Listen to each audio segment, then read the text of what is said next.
Tuhan pasti sanggup,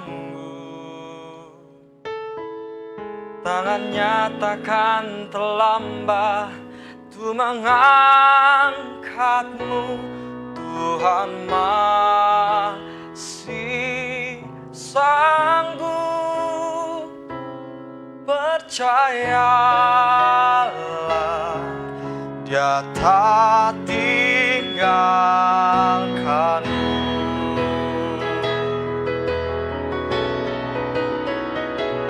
Tuhan pasti sanggup,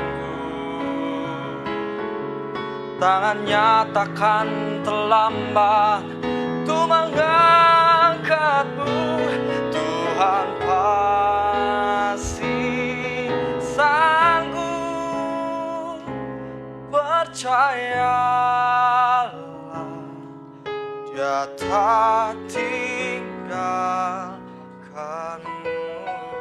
Amin. Shalom. Tuhan pasti sanggup dan Dia masih sanggup. Tangannya tak akan terlambat untuk mengangkatmu. Demikian yang dirasakan di channel kami sampai hari ini dan kesaksian malam ini dari Pendeta Zakarias Patimukai. Bagaimana perjalanan hidupnya melewati masa sulit pada waktu penyerangan di STT Dulos beberapa tahun yang lalu. Dan kemudian akhirnya beliau hijrah ke Amerika. Bagaimana kisah perbincangan kami ikuti pada channel ini, Majelis Daerah YPP Batu di Sumatera bagian Selatan dan Sekolah Tinggi Teologi Manchester. Welcome, selamat datang di program kami Miracle. Saksikan perbincangan kami. Shalom Bapak Ibu Zakarias Patimukai. Shalom, shalom. Selamat malam, selamat sore waktu Amerika. Dan saat acara ini ditayangkan malam, tapi kita recordingnya pagi. Waktu Indonesia pagi. Bagaimana kabar Bapak dan Ibu? Baik, puji Tuhan. Baik. Baik. Selamat datang di channel kami Majelis Daerah YPP Batu di Sumatera bagian Selatan dan Sekolah Tinggi Teologi Ebenezer dalam program Miracle. Pasti Majelis Daerah YPP dan DCTE sangat tidak asing dalam kehidupan Bapak dan Ibu. Pada kesempatan ini kami berterima kasih Bapak dan Ibu telah rela menjadi narasumber untuk acara ini. Pertama sekali, bagaimana kabar COVID-19 di Amerika? Boleh Bapak cerita sejenak? Ya, memang COVID ini menjadi kue untuk semua. Tidak ada satu orang pun di dunia ini yang tidak makan kue ini. Nah, kue COVID ya? Iya, kue COVID. Nah, di sini COVID sangat tinggi sekali. Terakhir itu yang kena itu 10 juta. Wow. Ya, itu. Tapi puji Tuhan, sekarang sudah mulai turun. Dan itu angka kematiannya luar biasa. Khususnya di daerah-daerah padat seperti di New York atau di sini.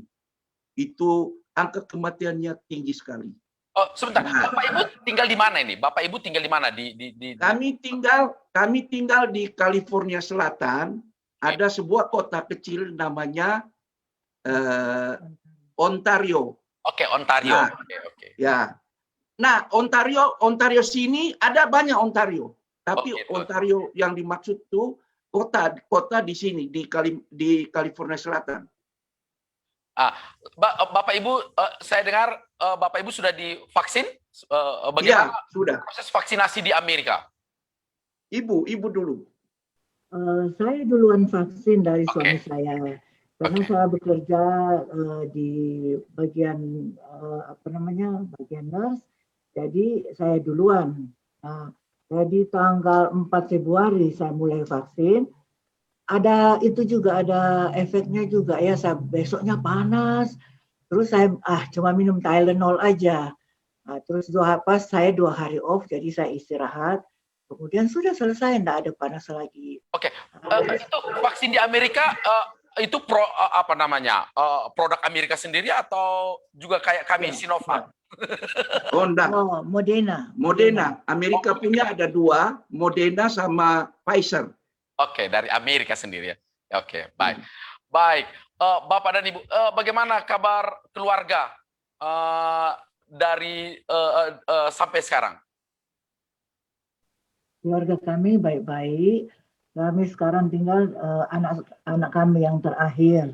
Sedangkan yang pertama, Nisa, dia sudah menikah dan sekarang menjadi misioneri di Bombay, India. Iya. Oke, jadi Bapak dan Ibu sekarang berdua tinggal dengan anak laki-laki yang bungsu ya Pak ya? Oke. Iya. Ya. Baik. Dia nanti bulan Juni, Mei. Dia nanti Jerias namanya. Dia nanti bulan Mei akan wisuda di college. Lalu mau dilanjutkan ke university. Oke. Baik, Bapak dan Ibu, mungkin dulu kan ya Bapak dan Ibu sangat dikenal baik di Sumatera Utara, Sumatera Selatan, Jakarta begitu ya. Dari MPYPP Medan, ngajar di Tanjung Enim, kemudian pindah ke Jakarta, tiba-tiba plus ke Amerika. Boleh nggak cerita kok bagaimana cerita itu Bapak dan Ibu akhirnya sampai ke Amerika? Tentu banyak orang hanya tahu ya udah Bapak itu hijrah begitu. Apa sih cerita di balik apa namanya? Jadi migran itu ya di Amerika. Silakan Bapak dan Ibu, kita mau dengar ceritanya dari Amerika. Ceritanya seru. Ceritanya seru. Ya. Jadi karena ya pertama kami dari Medan ke Tanjung Enim, terus kemudian kami ke Dulos, ya Yayasan Dulos Jakarta. Nah, kami melayani di sana. Bapak sebagai yang mengajar di sana. Kemudian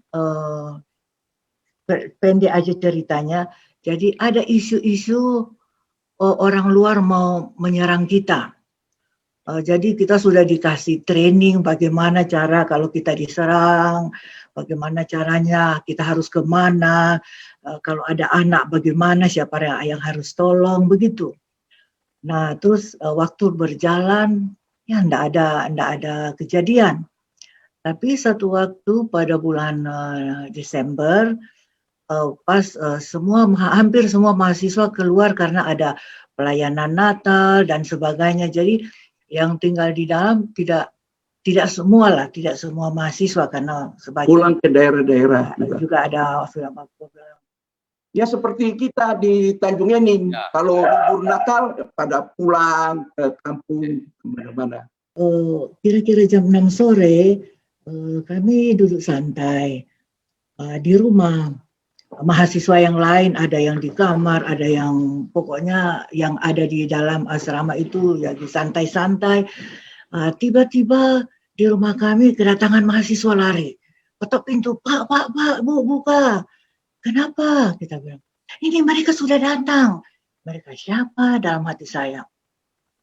Itu mereka yang mau datang, mereka maunya sudah serang saya, itu sudah banyak masa di luar. Ayo mari semua mahasiswa putri. Jadi kita bilang, ayo berdoa, kita mau bagaimana, kita sudah mulai kedengaran ribut di luar. Ayo berdoa, kita berdoa, tiba-tiba ada orang ketok pintu lagi. Ini siapa ini? Saya pikir ya, jangan dibuka.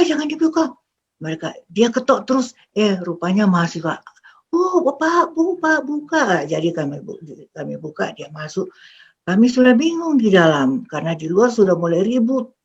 Berteriak, sudah kacau di luar. Nah terus kemudian telepon masuk. Dan disitulah saya lihat ya, bahwa bagaimanapun juga, apapun yang kita pelajari, teologi apapun yang kita pelajari, di masa seperti itu hilang semua. Hanya saya lihat suami saya angkat telepon lalu, tolong kami, gemetar tangannya. Tolong kami. Jadi saat itu terus terlintas dalam pikiran saya begitu. Wah Tuhan, rupanya tidak. Segala sesuatu itu tidak ada gunanya, hanya dengan Tuhan. Di dalam segala sesuatu hanya dengan Tuhan. Tidak ada. Dia dosen. Kalau mengajar, Pak Marlon tahu kalau Bapak mengajar berapi-api, tantangan dan sebagainya. Tetapi pada waktu itu tidak ada lagi. Dia hanya gemetar angkat telepon dan dia mengatakan, tolong kami, tolong kami. Pada waktu itu Bapak yang kita dengar cerita begitu aja, Bapak adalah salah satu korban. Gimana sih ceritanya Bapak jadi korban pada waktu itu? Jadi begini, mungkin dilanjut luruskan dulu. Jadi kita sampai di Amerika bukan karena dulos. Oke. Itu. Jadi mesti itu. Tadi Ibu salah satu ialah karena peristiwa itu. Tapi latar belakangnya itu waktu itu saya studi lanjut di ITS. Oke. International Theological Seminary. Itu yang punya atau waktu itu rektornya Pak Yosef Tong. Oke, I know. Nah, Pak Yosef Tong yang sekarang dia buka yang di Bandung. Oke, ya. Nah, yang di Bandung angkatan pertama itu satu angkatan dengan saya. Oke, ya. Nah, waktu itu saya ambil untuk menyelesaikan program MTH. Nah, lalu syarat daripada program itu dibuat di Indonesia, tapi finishing studinya harus di Amerika minimal 6 bulan. Oke. Nah, jadi waktu itulah kami kalau nggak sama-sama Pak Stefri. Oke. Stefri Lumintang. Ya. Nah, lalu kita waktu itu mendapat undangan dari ITS, kita kalau nggak salah 10 orang. Kalau saya nggak ingat, kalau mungkin saya itu, tapi ada 10 orang. Salah satu itu ialah saya. Lalu kemudian dapat undangan dari ITS, kami berangkat dengan visa student dari Indonesia, lalu sampai di Los Angeles, di California. Di California lah kita tinggal 6 bulan. Nah, tapi waktu saya berangkat itu sudah terjadi peristiwa Dulos. Oke. Iya. Waktu itu peristiwa Dulos bulan Desember. Sedangkan saya berangkat bulan Maret. Oke, jadi pada waktu peristiwa Dulos memang ceritanya jelas Bapak korban begitu ya. Ya. Dan kita tahu bahwa Bapak semacam mendapat suaka begitu dari pemerintah. Oh, enggak. Oke, itu yang beredar berita. Tapi waktu itu Bapak korban kan waktu itu? Iya. Bagaimana Bapak rasakan sebelum ke Amerika peristiwa itu? Iya, enggak. Jadi saya teruskan dulu yang tadi. Oke. Kemudian saya menyelesaikan studi MTH-nya di ITS. Itu wisuda sama-sama dengan Pak Stefri, ada Ibu siapa? Yang di Batu yang pincang, siapa ini? Maria, Ibu Maria. Maria Hani. Saya ingat betul Ibu Maria itu waktu kita ada studi tour itu orang Amerika lihat dia pakai tongkat pakai kayu, itu dia mau lapor kita ke polisi. Itu melanggar HAM. Oke. Akhirnya itu orang itu kebetulan dia dokter. Dia kasih hadiah itu, kasih kirim tongkat buat Ibu Maria tuh. Waktu kami masih di sana. Jadi kalau di Amerika kalau kita datang tidak boleh pakai tongkat itu yang pakai kayu. Oke. Pak siapa namanya?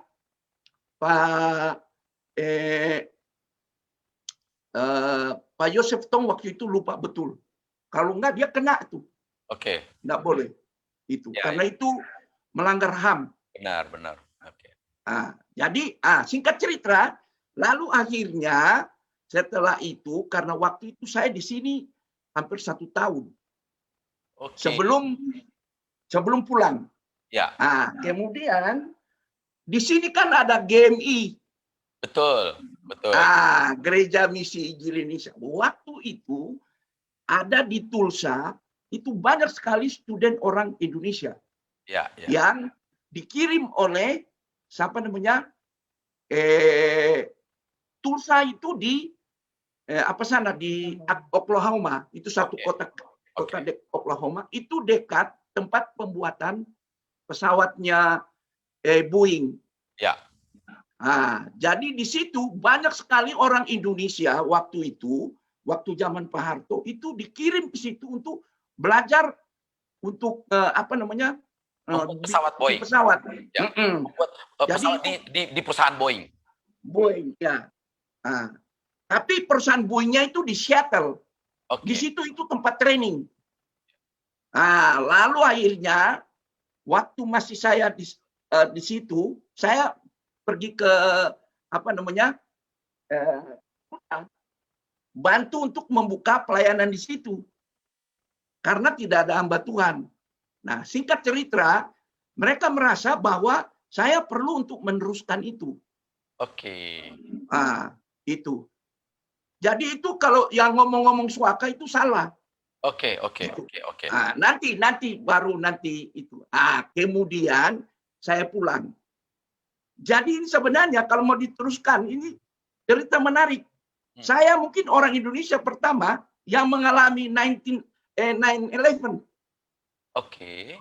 Itu karena 9/11 itu waktu peristiwa itu saya sedang terbang dengan perusahaan pesawat yang sama yang dipakai untuk hijack. Oke.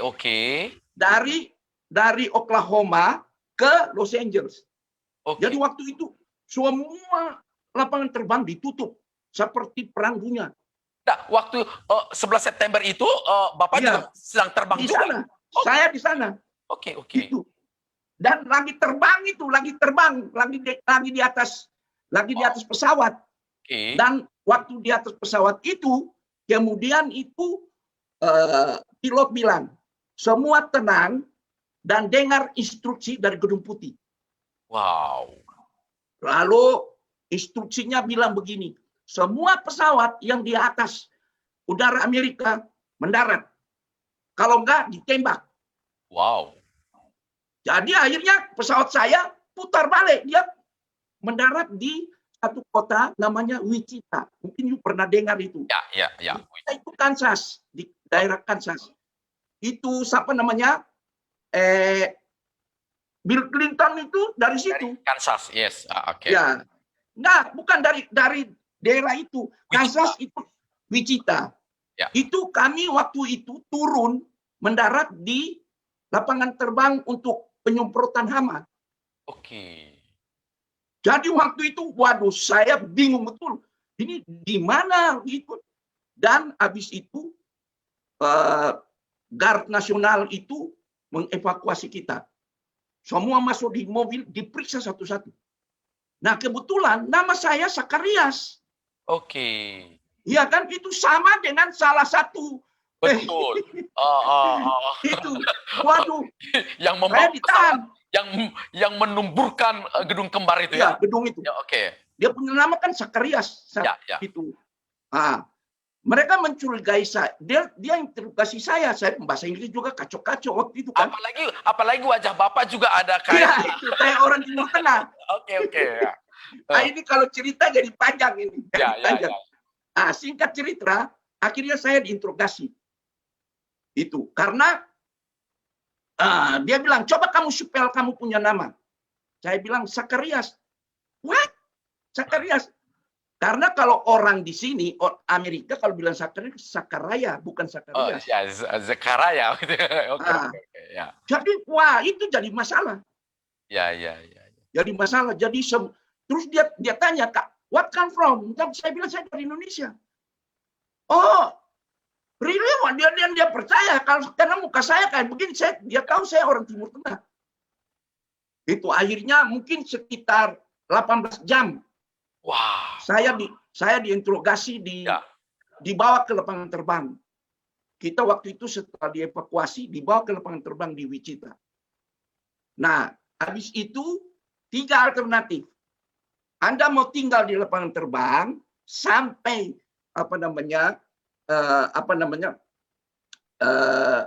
dibukanya penerbangan berikut, atau tinggal di hotel, dikasih tinggal di hotel.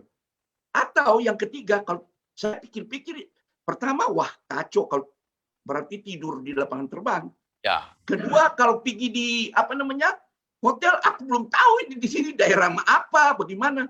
Lalu dia alternatif yang ketiga, kembali ke tempat di mana pertama kita terbang. Jadi saya pilih kembali lagi ke Tulsa, karena di Tulsa itu banyak jemaat kan. Ya. Di sana. Akhirnya saya kembali ke Tulsa. Nah, itu stop Kembali dulu lagi. karena itu cerita. Okay. Iya, kembali cerita panjang. Ke persoalan ini. Iya, jadi yang tadi saya dari Tulsa itu terbang ke Los Angeles tujuannya untuk pulang. Oke. Itu karena saya tidak bisa terbang langsung dari Tulsa karena saya masuk dari California. Jadi saya mesti kembali ke California. Di California itu luar biasa. Itu kita itu tidak ada satu orang pun yang tinggal di dalam lapangan terbang. Lapangan terbang pesawat sampai itu kita diinterogasi pakai anjing. Wow. Jadi itu semua lapangan terbang California itu ditutup seperti kuburan. Wow. Lalu akhirnya diinterogasi dan ditanya, diambil. Semua kita difoto, semualah pokoknya itu. Lalu akhirnya keluar. Keluar orang yang jemput saya, itu dia enggak tahu. Karena tidak dikasih tahu itu penjemputan di mana. Enggak boleh. Jadi keluar, saya pusing. Gimana ini, bagaimana mau jalan ini. Sedangkan saya enggak mengerti apa. Nah, alamat juga kurang. Waktu itu masih belum canggih seperti sekarang kan. Ya. Lalu akhirnya singkat cerita, dipersingkat saja. Melalui itulah akhirnya saya pulang. Oke. Sampai di Indonesia. Pulang ke Indonesia, oke. Dan waktu itu Ibu masih di Indonesia. Masih di Indonesia. Oke, masih di Dulos. Tapi yang sudah pindah. Belum. Oh belum, oke, masih di tempat yang sama. Ya, masih di tempat yang terbakar itu. Oke. Mereka ibu dengan saya akhirnya dikerakin sama Dulos, ada rumah kontrak orang Manado. Oke. Di dekat situ. Lalu akhirnya saya pulang. Setelah pulang 1 tahun kemudian mereka dari GMI mengirim saya surat untuk kalau bisa pegang itu jemaat yang di Tulsa. Oke. Dari situ saya tidak bisa ke Amerika kalau visa saya tidak dirubah. Betul. Akhirnya saya ke konsulat, visanya dirubah menjadi visa R. R itu artinya religius. Oke. Karena dulu saya punya visa itu visa student. Dan ya. Setelah itu baru dari situlah proses. Jadi kurang lebih makan waktu kalau nggak salah 1,5 tahun. Baru dari situ kami berangkat ke Tulsa, diutus oleh GMI. Oke. Lalu sampai California kami ke Tulsa. Nah, baik. Kembali ke persoalan sedikit tentang Dulos.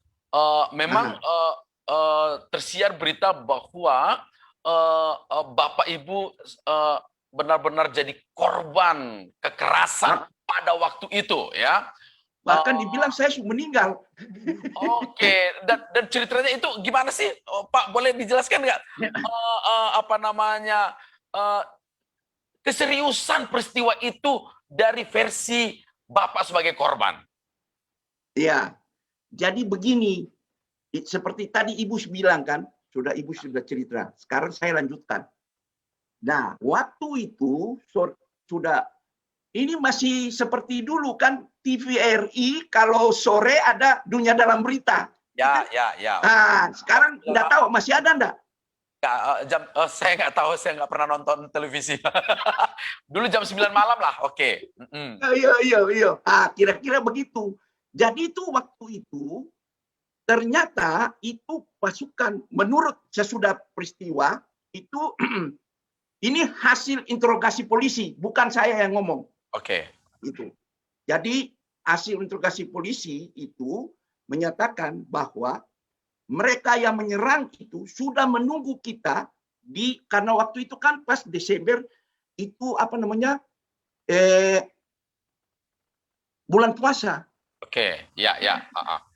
Jadi itu mobil-mobil orang-orang yang mau menyerang itu sudah dibawa oleh, ini hasil polisi bukan saya yang ngomong. Oke, Saya nggak tahu. Tapi waktu itu polisi datang menjelaskan. Lalu itu mereka dibawa ke di pinggir-pinggir situ semua, termasuk yang nginap di situ.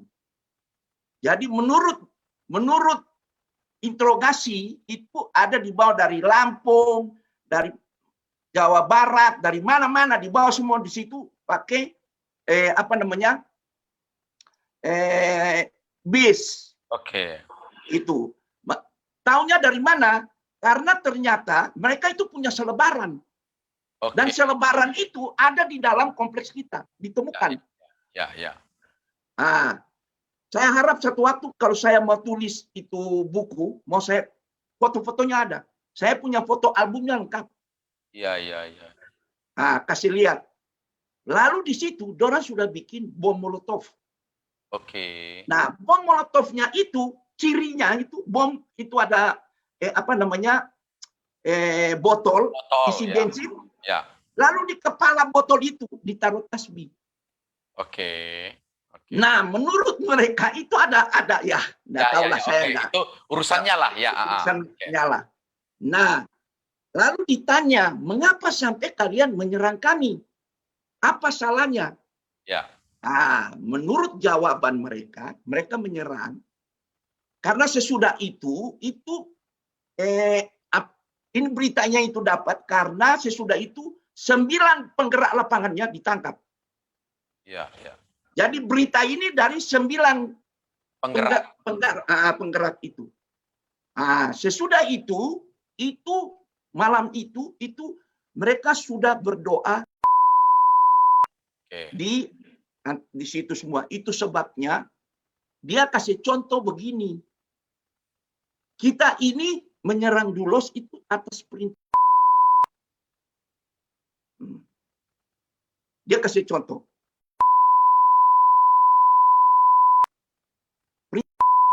Walaupun itu potong kelamin. Nah, kami sudah Tuhan bilang menyerang. Mau bilang apa? Nah, oke. Setelah akhirnya diserang dan Bapak korban apa sih sebenarnya apa? Di bagian belakang atau? Iya. Ini kepala saya botak nih. Kalau mau tayang itu nggak bisa lihat. Kalau nggak bisa lihat di sini.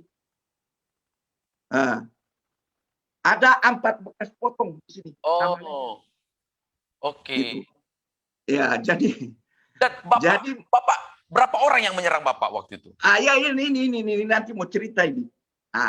Waktu itu malam-malam itu saya lagi duduk dengar warta berita itu Dunia Dalam Berita dulu di TVRI kan. Ya. Semua stasiun swasta kan mesti gabung. Ya, pas jam 9 itu. Iya, itu. Jadi waktu saya lagi lihat ini saya kaget karena anak-anak mahasiswa semua pada datang ke saya karena rumah kami itu dempet dengan asrama putri. Ya. Itu waktu itu jumlah mahasiswa berapa? Hampir. Pokoknya banyak sekali tuh. Itu betul. masanya meledak betul. Iya, karena Pak Royani bawa orang-orang dari daerah-daerah semua. Betul, iya. Ya, sudah itu. Kemudian mereka dobrak pintu saya. Itu yang lari itu udah dengan baju tidur di badan. Nah, saya terus kaget, kenapa ini? Tapi saya dengar di depan, mereka sudah berteriak.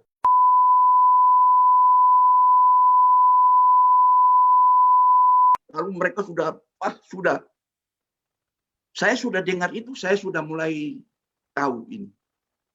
Wah, ini ada sesuatu yang bahaya.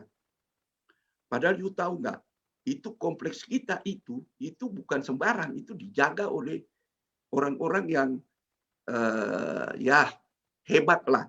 Ya. Saya nggak sebut sini kan terlalu umum. Oke, ya. Jangan saya sebut angkatannya. Ya, enggak boleh, ya Pak. Lalu tiba-tiba itu pas saya berdiri di depan rumah saya itu, mereka balik mobil saya. Itu mobil yang dari Tanjung Enim. Ya, yang putih ya? Ya, mobil putih itu. Mereka balik mobil itu, lalu dorong bakar. Oke. Dan yang membuat kita tidak bisa bikin apa-apa, oleh karena itu mobil meledak. Wow. Lalu dia makan rumah saya. Ya, Mau bilang apa? Tidak bisa lagi. ya. Tidak ada jalan lain. Kalau umpamanya saya maju keluar di depan, dorong sudah di muka.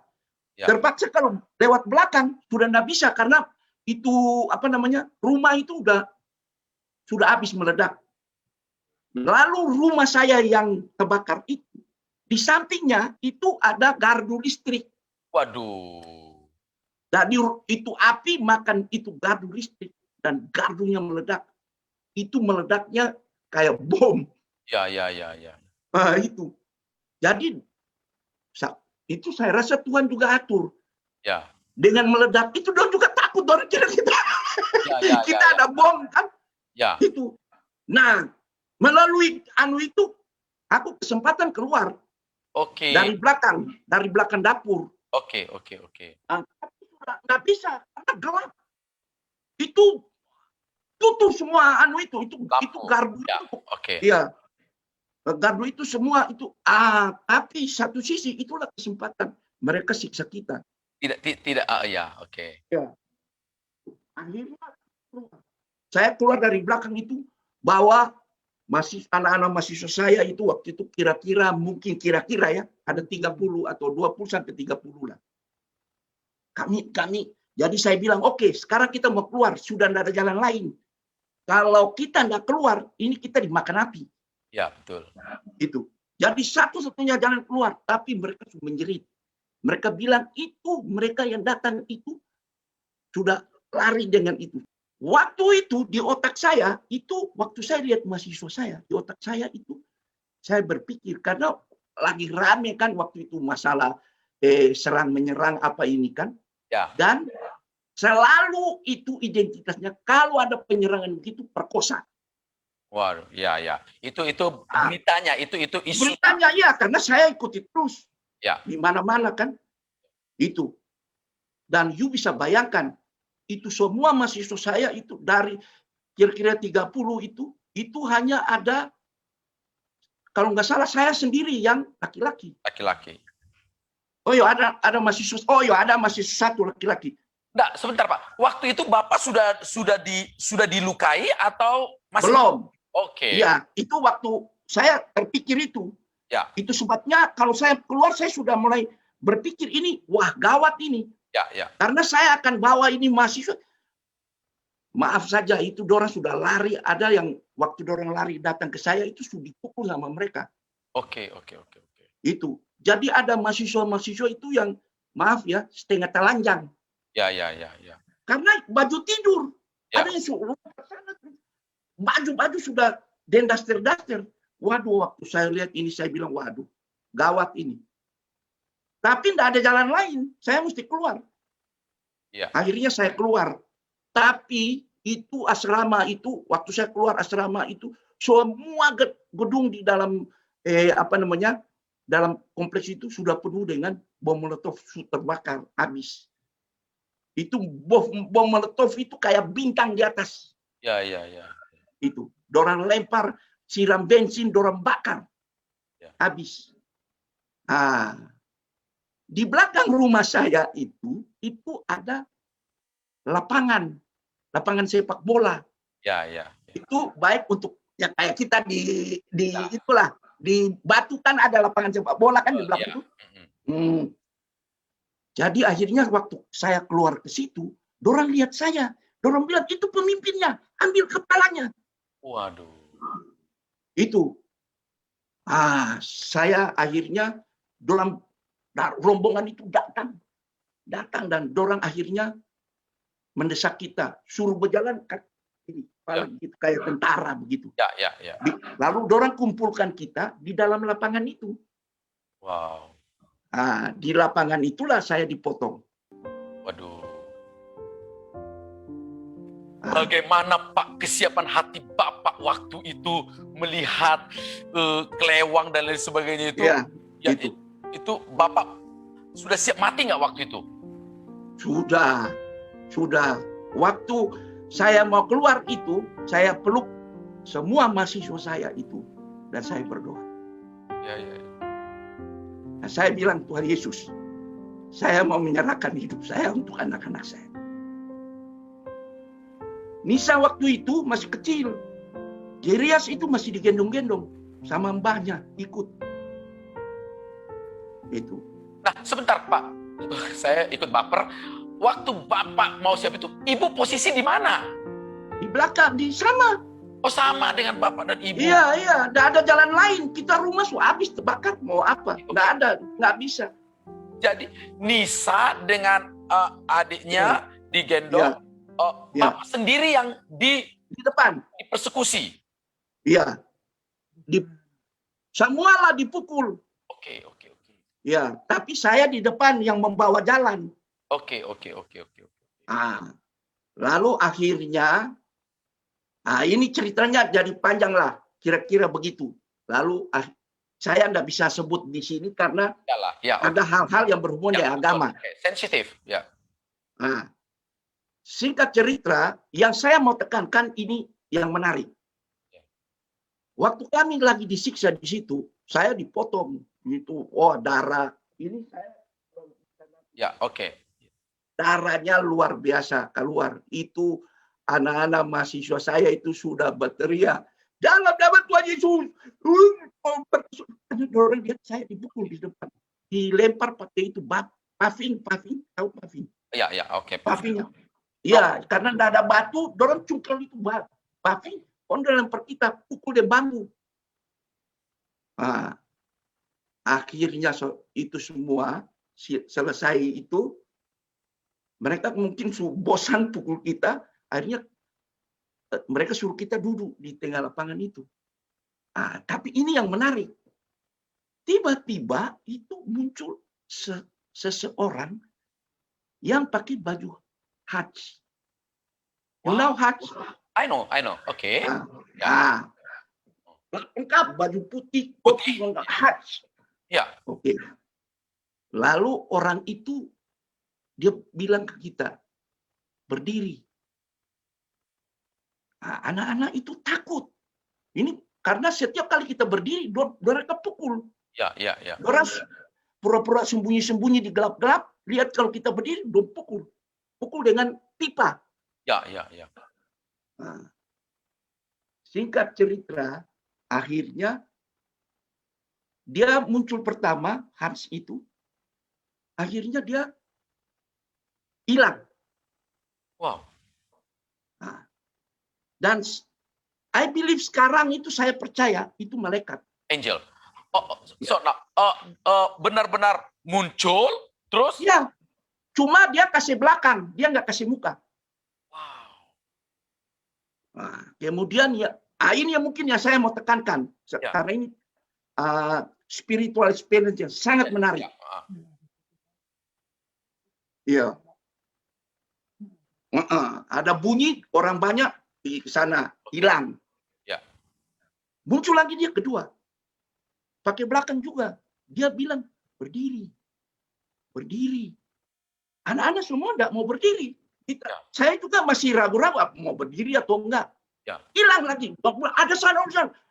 Itu dalam lapangan itu kan mereka kan banyak kelompok. Ya. Hilang lagi orang itu. Muncul dia yang ketiga. Kali dia bilang berdiri. Tapi sambil dia angkat anak-anak itu kan lari, ada yang bawa bahwa dorong punya Alkitab, Ya, ada ya. bawa sandal. Apa. Dia berdiri lalu dia bilang, ini Alkitabnya siapa? Ini sandalnya siapa? Ini dia berdiri di situ. Lalu saya berdiri, saya bilang, berdiri kita semua. Lalu sesudah berdiri, orang itu dia dengan belakang, orang itu dia bilang, maju. Saya ikut maju, kita ikut dia. Akhirnya itu lapangan itu kan di di pagar itu pakai pagar kawat. Oke. Ya. Karena anak-anak di situ kan banyak anak narkoba suka lari. Jadi Betul. itu ditutup. Ya. Tapi orang itu tahu bahwa di pagar itu ada lubang. Oh. Dia bawa saya ke pagar itu. Ya. Nah, dan saya yakin dia bukan manusia, dia itu malaikat. Kalau dia manusia, tolong kita, mati itu orang bunuh dia. Betul. Itu. Dia datang, lalu dia bilang, ini lubang, lari. Oke. Nah, itu saya rasa sampai saya lagi pikirin saya mau bikin buku. Yes. Harus. Nah, kalau saya mau Benar-benar sisi spiritualis dari sebuah perjalanan Ya. penderitaan yang Bapak Ibu Ya. alami. Nah, sekarang apakah Ibu juga dipukul secara physically atau dengan itu, atau hanya Bapak karena Bapak yang laki-laki satu-satunya, ada dua tadi ya, dan paling gagah di situ, atau Ibu juga kena pukul? Saya karena dalam keadaan seperti itu mungkin dipukul, tapi saya sudah enggak, karena sudah mereka sudah sini sana dengan bawa pedang besar, jadi saya sudah enggak tahu kalau saya dipukul atau enggak. Saya enggak merasa. Saya tidak merasa itu karena dengan ketakutan, dengan mengingat anak-anak kita ini banyak di belakang, jadi enggak tahu kalau saya dipukul atau enggak. Waduh, sudah seperti kehilangan rasa ya Bu ya, sudah Iya, kehilangan ya. rasa. enggak ada rasa, Ya, enggak ada benar. rasa. Nisa waktu itu Ibu gendong atau Nah, Nisa Ya. juga berjalan. oke, Nah, sudah jalan yang di berarti SMP. udah usia di SMP begitu ya? Ya. Waduh.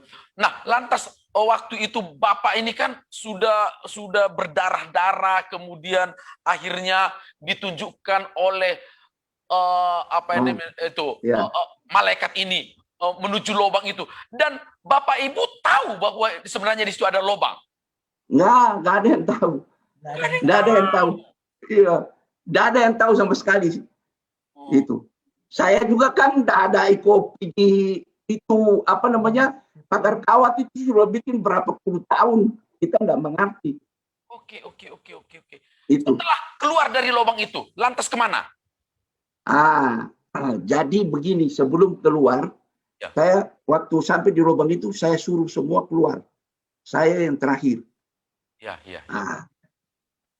Karena saya mau hitung, saya mau tahu ini itu. Mengapa saya buat begitu? Waktu itu saya punya pikiran, saya takut sekali kalau mahasiswa saya diperkosa di depan mata saya. Oke. Itu kalau terjadi, saya bisa gila. Ya. Itu. Makanya itulah saya pikir saya mesti cek mereka. Sebab itu mahasiswa yang keluar itu, maaf ya, udah setengah telanjang. Ya. Karena mereka lari dengan baju-baju di badan. Oke. Baju rumah yang tinggal bukan baju mau beginian. Dulu bayangkan aja, kalau orang siksa kita seperti begitu, kok lalu lihat nafsunya naik, habis. Ya. Nah, karena nanti sesudah itu banyak mahasiswa kita kan yang hilang. Ya, betul. Singkat cerita, saya lanjutkan. Akhirnya Bapak itu dia buka dan kita keluar. Nah, kita keluar, lalu kita lari ke belakang itu. Dia bilang, lari terus ke belakang. Kita lari terus ke belakang. Itu di belakang itu ada kompleks asrama tentara. Itu Trotrial. Oke. Saya ingat sekali ada seorang ibu orang Batak. Nah, ibu itu dengan menangis, dia bilang, Amam Pendeta, kita tidak bisa tolong. Kita takut. Tapi Amam Pendeta lari ikut ini. Nah, akhirnya kita lari, keluarnya itu di dekat Taman Mini sana. Saya juga nggak tahu, pokoknya ikut jalan-jalan itu aja. Nah, di situ kita kasih stop mobil. Nah, ada satu bapak, dia mungkin karena lihat saya berdarah-berdarah, dia stop mobil itu, Kijang Cherry itu, yang di belakang kosong. Ya. Bak terbuka. Ya. Lalu saya bilang, tolong kan. Dia stop. Akhirnya kita naik. Lalu saya bilang, bisa antar kita. Waktu itu kami itu tinggal di kompleks namanya Kompleks DKI. Oke. Perumahan DKI di situ. Ya. Dia bilang, kalian mau kemana? Saya bilang ke Kompleks DKI. Kenapa Bapak nggak langsung ke rumah sakit? Kenapa Bapak nggak langsung ke rumah sakit? Padahal sudah Jauh kan? Jauh. Jadi akhirnya tujuan saya waktu itu kita mau ke pengurus yayasan. Oke. Rumahnya pengurus yayasan itu di tetangga dengan saya, satu Kompleks DKI. Jadi akhirnya kita ke pengurus di situ karena dia punya mobil. Oke. Nah, lalu akhirnya dari situ dia bawa kita dengan mobilnya itu ke rumah sakit UKI. Oke. Nah, di rumah sakit UKI itulah saya dijahit sama Pak Royandi itu tanpa bius. Dia sudah bilang, ini saya tahan. Kalau saya tusuk, you nggak usah ini. Pokoknya tahan. Oke. Nah, dari situlah akhirnya ya ada terjadi macam-macam lah. Akhirnya setelah dijahit, ditutup, mereka bilang ke kami, waktu pertama kali pas mau dijahit, saya bilang sama Pak Royani sama suster itu, yang pertama dijahit tuh leher saya. Oke. Mengapa? Karena saya lihat di mata kepala, dia potong saya dengan samurai. Itu. Nah, saya pikir darah yang keluar ini dari leher. Ya. Padahal itu dari kepala. Oke. Waktu mereka periksa leher, enggak ada. Karena saya rasa juga kayaknya enggak ada. Karena maksudnya enggak Putus. Yudi lihat seperti Minggus, iya. Ya. Minggus itu sudah lihat fotonya kan dipotong sampai putus itu kan. Nah, karena apa? Waktu dia potong saya, sesudah itu kan karena itu begitu kan. Terasa sekali itu pusing. Iya. Aku tak goyang-goyang leher begini, masih ada. Oh. Iya kan? Ya. Itu karena refleksnya kan begitu. Kalau Betul. Masih sadar ya? Masih sadar. Iya, sadar. Ya. Oh, berarti leher masih sambung, nggak putus. Tapi karena dipotong, jadi waktu sampai di rumah sakit UKI, yang saya minta pertama itu dijahit itu leher. Mereka kasih bersih-bersih darah di leher nggak ada Pak. Ya ada tapi cuma kayak garis begitu. Ada garisnya ini kalau nanti mau lihat. Nah, lalu akhirnya di sini mereka jahit saya ada berapa? 4 jahitan. 4 potong tanpa itu. Nah, sudah akhirnya dari situ karena mereka dengar itu kan sampai keluar di koran-koran ya. Oke. Lalu singkat cerita karena mereka dengar itu ada pendeta yang dipotong. Nah, itu menjadi quote-unquote kan bisa terjadi pemberontakan. Ya. Itu khususnya orang Batak yang ada di Cililitan itu sudah mau ngamuk. Oke. Jadi akhirnya saya sama ibu sama keluarga itu kami diungsi. Diungsikan di tempat yang tidak diketahui. Oke. Nah, dibawa ke sana, lalu setelah 1 minggu sesudah aman, baru kita pulang ke rumah yang kita kontrak. Setelah itu, kita putuskan cerita itu. Setelah itu salah satu menjadi faktor yang akhirnya memutuskan tinggalkan Indonesia. Apakah begitu? Nah, Oke. Nah, karena sesudah itu, itu tadi cerita yang saya lanjutkan studi ke Amerika. Oke. Oke, studi ya. Nah, Ya, Bapak, sebelum kita bercerita tentang Amerika, Pak, apa sih yang Bapak pelajaran apa atau apa yang Bapak dapatkan dari semua peristiwa penderitaan yang Bapak Ibu alami? Apa yang tadi saya sempat Ibu dengar bahwa ternyata semua pelajaran itu nggak ada, hanya Tuhan. Semua pelajaran teologi hilang semua, tapi hanya Tuhan. Apa sih yang Bapak dan Ibu bisa sampaikan ke kita pada kesempatan ini? ya. Untuk saya bilangkan ke mahasiswa kalau ada itu, untuk saya bilang ke mereka, peristiwa Dulos itu merupakan sebuah buku teks. Anda mesti belajar tentang buku teks. Di dalam buku teks itu buku teks yang tidak ditulis oleh tangan manusia. Buku teks itu mengajarkan kami itu 3 hal. Yang pertama, itu Tuhan, pemahaman tentang Tuhan itu bukan soal you tahu. Itu. Tapi soal Tuhan mau. Waktu itu kalau Tuhan punya mau, saya mati. Habis. Oke. Yes. Bukan saya tahu tentang Tuhan. Tapi Tuhan punya mau untuk saya. Yes. Itu sebabnya saya ke Amerika itu, makanya itu ada banyak cerita di Indonesia bahwa kami ke Amerika kan. Bukan. Itu. Kami ke Indonesia karena kami tahu bahwa Tuhan punya mau. Bab kedua dari buku teks itu ialah kalau you tanya saya tidak mau di Amerika. Iya. Itu. Karena apa? Karena saya lebih cinta di Indonesia. Di sini kesulitannya banyak. Bahasa, budaya, segala macam tete bengek. Kalau you suruh saya pilih, saya tidak pilih. Saya akan pilih ke Indonesia. Tetapi itu kita tidak bisa pilih. Karena Tuhan mengatur itu semua. Itu. Saya tidak bisa kesempatan untuk bercerita di sini.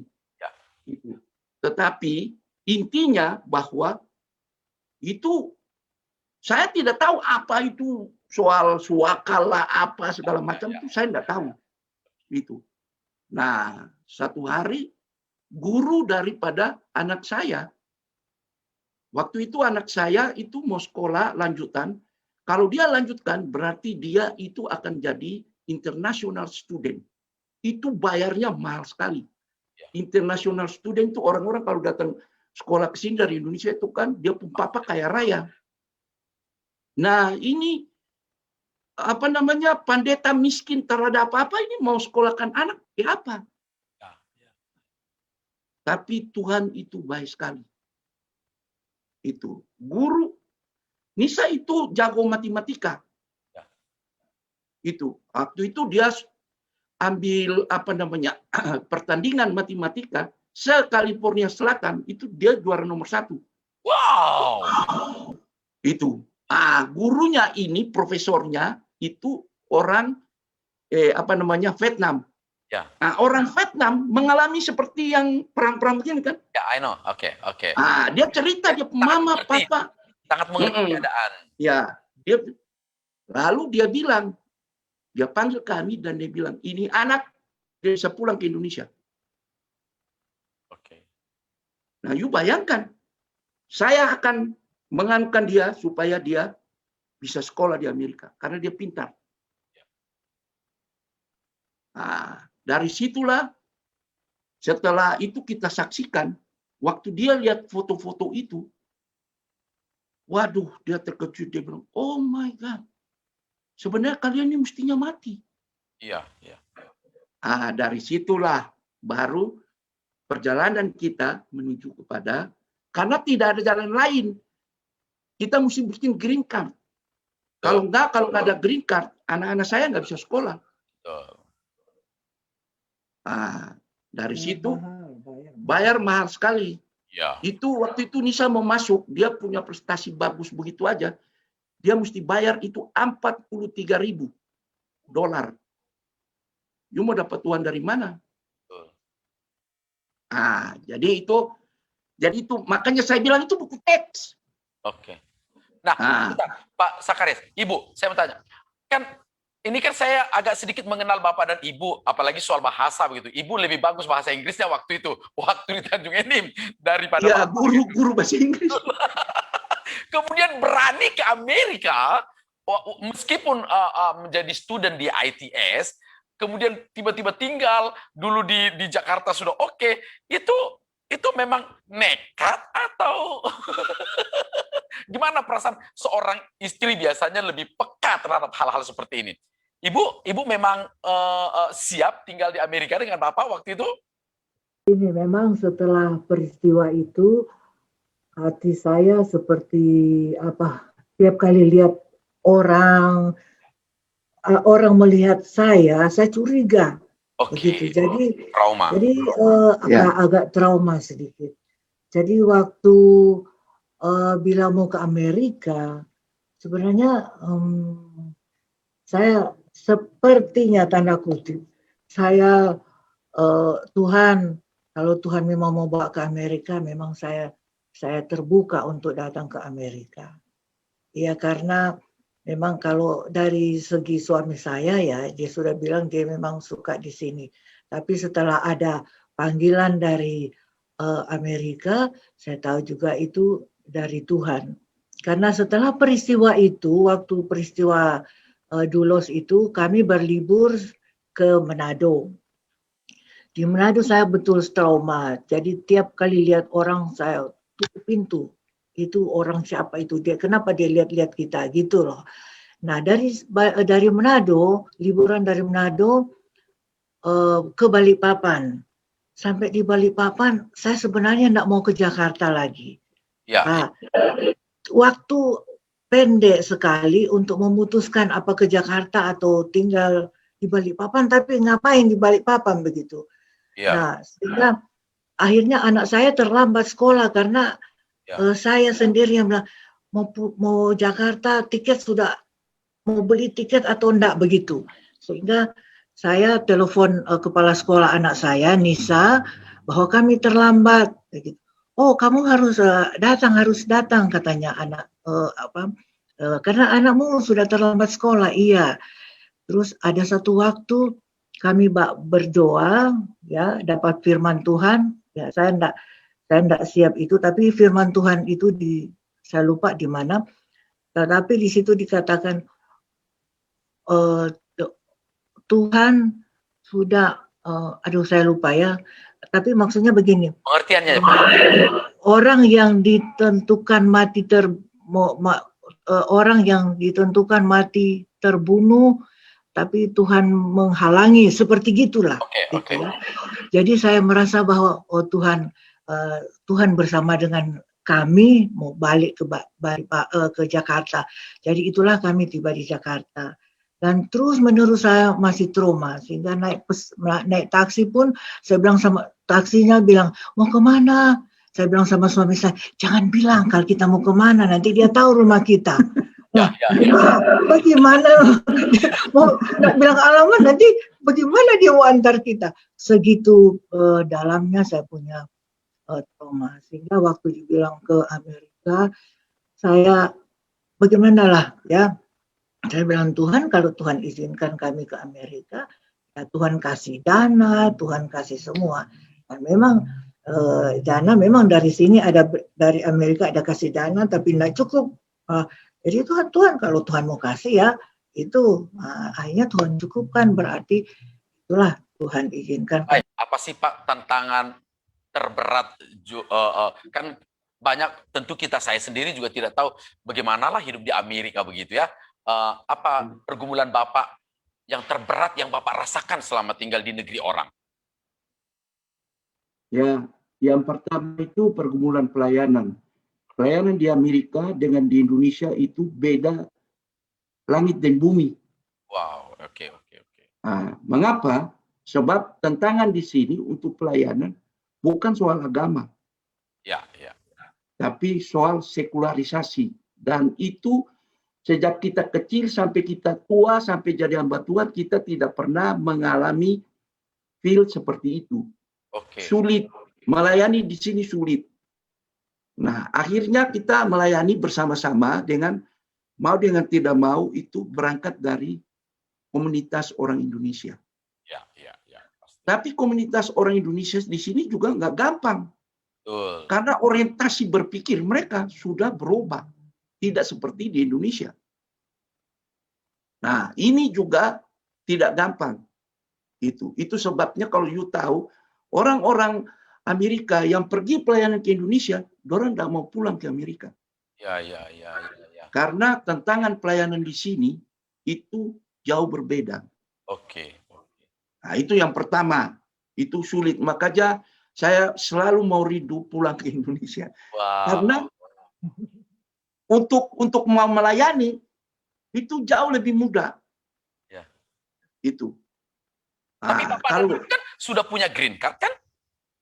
iya, sudah. Tapi kita maksudnya mau ke Indonesia itu untuk pelayanan. Kira-kira begitu. Itu tantangan pertama. Apakah mimpi Bapak dan Ibu? Ini kan tidak ada yang tabu untuk kita. Apa Bapak akan bertemu Bapak di sorga lewat Amerika atau lewat Indonesia? Ya, kami mau supaya kami pulang ke Indonesia. Karena kalau anak-anak kami sudah besar, Ya. Nisa sudah menikah dan sebagainya, dan mereka akan mandiri seperti di sini. Dan kedua, itu memang kesulitan besar bahwa anak-anak kami, ya tanda kutip ya, setengah grow di Amerika. Betul. Nah, dan itu sangat susah untuk menyesuaikan diri di Indonesia. Ya. Contoh, saya pernah bawa Jerias pulang ke Indonesia. Nah, sampai di Indonesia dia mau pergi pipi. Ya. Di mana di lapangan terbang enggak ya, tapi kalau di luar-luar, lalu di situ di WC itu kan kalau kita mau berak mau pipis bayar kan? Ya. Wah, dia shock betul. Dia bilang, Hal dia kecil baku itu. melawan deh. Hal kecil ya. Ya, itu. Dia baku melawan dengan tukang itu. Kenapa kamu mesti saya mesti bayar? Oke. Dia bilang itu nggak masuk akal. Ya. Nah, you bisa bayangkan seperti begitu. Ya. Itu orang kalau pulang ke, waduh. Kulturnya sangat berbeda ya Pak. Kultur Itu sangat berbeda sekali. itu contoh kecil aja. Nah, macam sini, you bikin apa sajalah surat apa gitu kan nggak pernah bayar. Ya. Dia tanya di sana, kalau you bikin ini, ya ini bayar ini bayar. Hah? Nah, jadi itu mereka dia grow. Dan di sini itu kalau anak-anak sekolah itu undang-undang diajarin. Ya. Nah, contoh ya, itu mereka diajarin itu, mereka nggak boleh dipukul. Ya. Kalau pukul, papa mamanya dilaporin ke polisi. Betul. Karena itu lapor ke polisi, bukan karena anak melapor polisi, itu undang-undang. Betul. Dan anak-anak dididik begitu. Ya. Itu. Jadi jangan coba, di sini banyak kasus orang Indonesia yang baru datang dari Indonesia, kasus keluarga, begitu. Karena di Indonesia biasa toki-toki begitu kan. Iya, di sekolah diajarin, bapaknya dilaporin polisi, Waduh. tangkap, masuk penjara. Nah itu contoh, itu kan cuma kita kasih contoh aja. Nah, Pak Sakarias, betapa tentu tidak gampangnya tinggal di negeri orang begitu ya. Tapi bagaimanapun toh Bapak dan Ibu sudah sekian tahun di Amerika, tentu banyak kasih karunia Tuhan. Kalau berbicara nih perjalanan waktu, kasih karunia Tuhan apa yang Bapak Ibu rasakan selama tinggal di negeri orang, walaupun tidak selalu makan makanan Manado, tidak selalu makan papeda, gitu ya, tidak selalu. Apa sih kasih karunia yang Bapak dan Ibu rasakan selama di Amerika? Yang paling di sini kita bersyukur itu bisa hidup itu karena di sini itu orang menghargai apa saja yang you lakukan, asal jangan berlawanan dengan hukum, itu dihargai. Itu sesuatu yang luar biasa. Puji Tuhan. Nah, sehingga kita di sini, itu tadi saya bilang, makmur bukan berarti banyak doi, apa bukan. Makmur itu artinya kita bisa lihat kenyataan hidup itu, bisa oke. Lantas Bapak dan Ibu, sekarang kan Bapak dan Ibu sudah tentu orang-orang di Indonesia juga pengen mendengar. Bapak dan Ibu sekarang itu buat apa di Amerika? Apa pelayanannya apa dan bagaimana begitu? Bapak dan Ibu gimana? Saya bekerja. Oke. Ya, saya bekerja. Nah, di sini pekerjaan apa aja dihargai. Ya, itu yang paling bagus sekali. Nah, sehingga waktu itu Bapak pegang jemaat GMII, saya bekerja. Saya bekerja sebagai asisten nurse. Nah, itu saya kerja malam. Oke. Dan satu waktu saya pegang juga gereja GMI yang di satu tempat di Glendale. Ya. Jadi saya waktu itu tetap kerja ya. Ya, jadi saya kerja dan juga saya melayani. Karena Bapak di Glendale, Bapak di Downey, saya di Glendale. Jadi itu pekerjaan kami selama kami melayani di GMII. Oke. Jadi kemudian kalau sekarang saya itu ada bersama dengan satu community orang Ambon di sini, namanya Gereja Goma, Gereja Ukumene Maluku. Saya join dengan mereka untuk melayani komunitas orang-orang Ambon yang ada di sini. Itu. Nah, tapi karena umur saya sudah 65, maka saya di sini setiap orang yang umur 65 harus pensiun. Pensiun dari pemerintah, bukan pensiun dari gereja. Gereja, oke.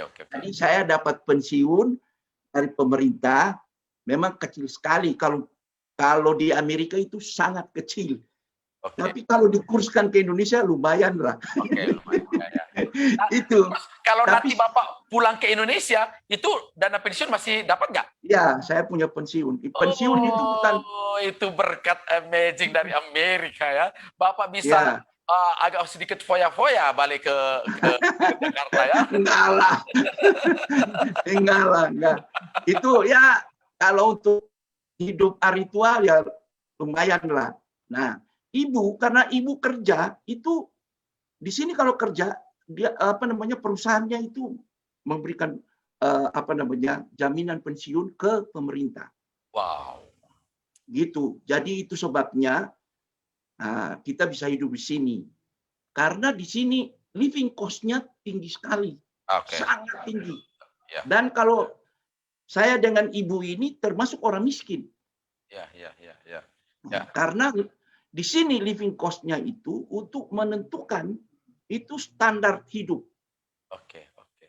Nah, standar hidup ini kalau kita punya standarnya rendah, kita mendapat jaminan sosial dari pemerintah. Tapi kalau menengah ke atas tidak bisa. Nah, secara uang Indonesia sebenarnya ibu kerja dan saya ada pensiun dan juga melayani itu sebenarnya bisa dikatakan tanda yang kita hidup sekarang itu cuma bisa cukup. Nggak bisa bikin apa-apa. Karena living cost-nya aja tinggi sekali. Contoh, ini apartemen yang kami tinggal itu, 1 bulan itu kami mesti bayar $1.600. You bayangkan aja itu berapa? Ya toh. Nah, itu hampir 20 juta lebih. Kalau Indonesia. Ya, betul. Hanya cuma nyewa itu toh. Ya. Itu di Indonesia sudah jadi orang kaya itu ya. Miskin di situ tuh, di sini ini apartemen yang paling miskin. Ya. Tidak apa-apa Pak, nanti kan Bapak paling miskin di Amerika, nanti setelah pulang ke Indonesia Bapak kaya deh, tidak apa-apa lah. Enggak lah. Baik, Bapak dan Ibu Sakarias, waktu juga memisahkan kita, Bapak Ibu boleh nggak menyampaikan sesuatu, pasti Bapak dirindukan oleh banyak orang. meskipun Bapak kadang-kadang aktif di media sosial, tapi seperti ini tentu agak jarang sekali. Bolehkah Bapak Ibu menyampaikan sesuatu closing statement begitu ya, untuk kita dan untuk sahabat-sahabat Bapak yang mengasihi Bapak, yang pernah berdoa untuk Bapak, ataupun mungkin ada orang-orang yang pernah Bapak bawa keluar dari lubang di belakang Dulos itu. Saya tidak mengerti, tapi mungkin ada di antara mereka itu yang melihat wajah Bapak dan Ibu sehat. Boleh Pak, silakan memberikan closing statement untuk kita semua. Ya, terakhir sebelum kita tutup, saya cuma mau sampaikan untuk semua yang dengar kesaksian kami, atau ikutilah wawancara ini. Saya menyampaikan banyak terima kasih untuk doa, perhatian, yang banyak orang yang memungkinkan kami bisa sampai ke Amerika. Ada banyak sekali. Waktu saya berangkat itu ada banyak yang juga memberikan sumbangan, doa-doa, dan juga untuk semua alumni Civitas Akademi, baik untuk Dulos maupun STTE. Di STTE itu banyak sekali teman-teman, Tuhan kiranya menolong, memberkati. Dan terakhir sebelum saya tutup, hanya ada satu. Sebenarnya hidup kita di Amerika, di Indonesia, di mana saja sama. Tidak ada yang istimewa. Satu hal yang saya tahu, bahwa tangan Tuhan itu tidak pernah pendek. Dan kadang-kadang banyak hal dalam hidup kita itu kita tidak mengerti. Saya tidak pernah mimpi untuk supaya sampai di Amerika. Dan saya juga tidak pernah mimpi bagaimana supaya masa depan hidup kita. Yang saya tahu bahwa Tuhan membawa kita dari lahir, melayani, sampai kita akan kembali ke rumah Bapa. Ada tangan yang selalu menuntun kita. Tangan yang tidak terlihat itu pernah dipaku di kayu salib. Dan tangan itu pernah berkata, sudah selesai. Terima kasih Bapak dan Zakarias, dosen saya, pembina saya. Terima kasih Bapak dan Ibu, dirindukan terus. Selamat melayani terus, mengabarkan kasih Allah. Tangan Tuhan yang pernah tersalib itu yang menopang kita walau tak terlihat. Amazing. Tuhan memberkati. Terima kasih sudah menjadi narasumber di channel kami Majelis Daerah YPPI Batu Sumatera Bagian Selatan dan Sekolah Tinggi Teologi Ebenezer. Tuhan Yesus memberkati. Shalom. Terima kasih atas undangan Bapak Pendeta Dr. Marlon Buta-Butar dalam acara Miracle Channel MD YPPI Batu Sumatera Bagian Selatan dan STT Ebenezer. Salam sejahtera dalam kasih Yesus Kristus Tuhan kita.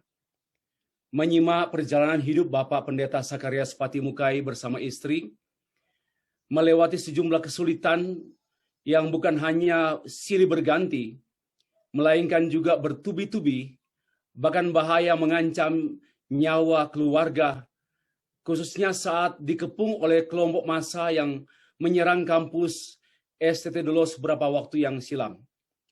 Sebagaimana yang telah disaksikan beliau pada acara Miracle Channel ini, mengingatkan saya mengenai satu pokok renungan saya pada bulan Desember 2020 silam, yaitu berkenaan dengan Maria dan Yusuf.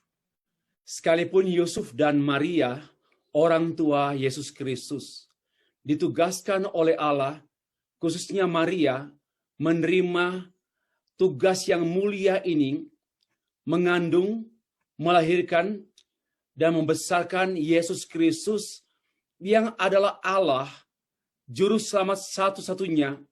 Namun bukan berarti Maria dan Yusuf bebas dari kesulitan, bebas dari penderitaan, bebas dari tekanan. Tidaklah demikian.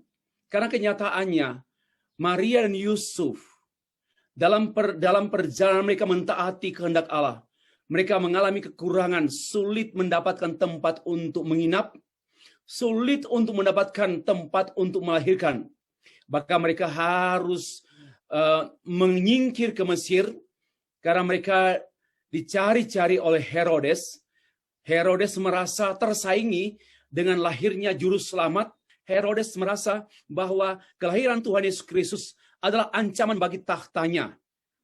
Sekalipun Maria dan Yusuf dalam kekurangan, dalam kesulitan, atau dalam penderitaan, namun mereka berada dalam kehendak Tuhan.